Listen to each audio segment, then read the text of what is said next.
This is where we stop on the previous video. So for this video, we will be talking about cross-cultural communication. And of course, this concept is very much self-explanatory because cross-cultural communication talks about the communication between people who have differences in any of the following in terms of styles of working, age, nationality, ethnicity, race, gender, sexual orientation, etc. So nakita niyo yung definition ng cross-cultural communication, hindi lang siya nagpe-pertain sa communication ah, ng dalawang tao na magkaiba ang lahi. It also pertains to the communication between people who actually have differences in the following, katulad nga nung sa age. So, ganyan yung interpretation which was I have captured on a certain reference. Kasi of course, di ba, kayong mga, like for example, kayong mga millennials, I believe you belong to Gen Z. Okay? So, I am talking about the differences in age. So, kayong mga Gen Z, you actually have, iisa yung, yung mga, meron kayong mga common na ugali na, kumbaga, kung tatawagin natin generally is, iba yung kultura ninyo sa kultura ng mga mas matatanda sa inyo. Like, for example, ng mga magulang nyo. So, kung halimbawa, kung ako yung maagang nag-asawa, actually, baka kailan nyo na din yung anak ko. So let us just state na yung sa generation ko versus your generation. We are from we are called the millennials and you are Gen Z. Siyempre tayo, magkaiba tayo ng kultura. So pagka sinabing kultura, iba yung pananaw natin sa buhay, yung ating pag-uugali, iba yung ating mga manners. Kaya sinabi dyan na yung tawag dito, difference of age, actually it is also a communication with people who actually differs in your age is also an example of cross-cultural communication. Kasi as a separate group, being older than your generation, we have a set of culture that was embedded to us. Okay? So, ganun din actually sa gender, 'di ba? Iba yung kultura ng mga babae versus sa kultura ng lalaki. Okay? So, pagka sinabing ganon, na iba yung kultura, not actually yung you as a person as a whole, but of course, tayong mga babae kasi we have our own set of attitudes nga and also beliefs kumpara doon sa mga lalaki and also on how we communicate, 'di ba?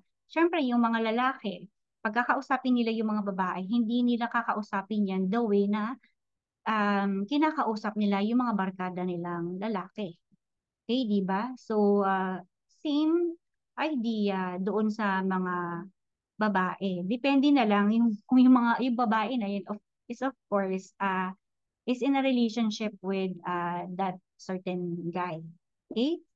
So, ganun din sa sexual orientation. Ayan, di ba?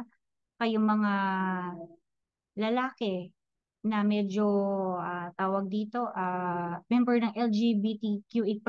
Ayan. So, of course, your communication style actually also differs depending whom you are talking to. So, katulad na lang nung tawag dito, yung mga ganong, halimbawa, yung lalaki na medyo the LGBT nga, of course, iba yung pamamaraan ng pagkausap niya doon sa kaibigan niyang babae.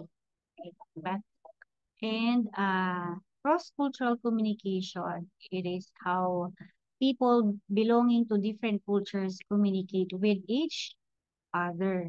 And it also refers to the attempts that are made to exchange, negotiate, and mediate cultural differences by means of language, gestures, and body language. So, ang cross-cultural communication, basically, sabi dyan sa may last line, is actually isa siyang pamamaraan kung paano ka makipag-usap, makipag-negotiate o kaya i-mediate yung pagkakaiba mo o yung differences mo sa pamamagitan ng language, gestures, and body language. Katulad nga na binanggit ko kanina sa first bullet na you actually talk depending, your communication style actually varies depending whom you are talking to. If you are talking to someone who is older than you, you actually adjust your communication style. So yun yung kasi yung sinasuggest sa idea na ni cross-cultural communication, that you when talking to someone, you have to apply yung cross-cultural communication, which is you have to adjust your communication style based dun sa kung sino yung kausap mo. Kung mas matanda sa'yo, then of course, yung style mo should be much more respectful. Okay, di ba? And pa ang kausap mo naman yung bata, of course, kanya kailangan ibababa mo yung level ng tawag dito ng pagkausap mo doon sa bata na yun. Kasi if you will talk in an adult language, hindi ka niya maiintindihan. Yun lang naman yun. You have to mediate yung differences mo. Para kayo ay magkaintindihan, by means of language, you will adjust yung lengguwahe mo. Okay? Yung gestures, kasi nga, yung mga gestures na yun is actually sensitive.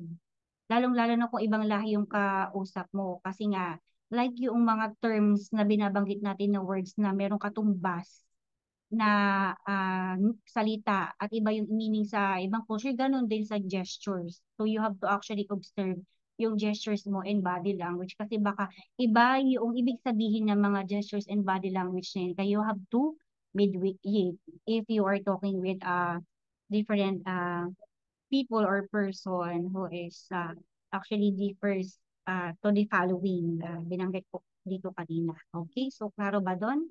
So let us stop this and we will move to the next slides, sa next video para if you'd like to rewind, go back, is madali lang siyang i-rewind. Okay?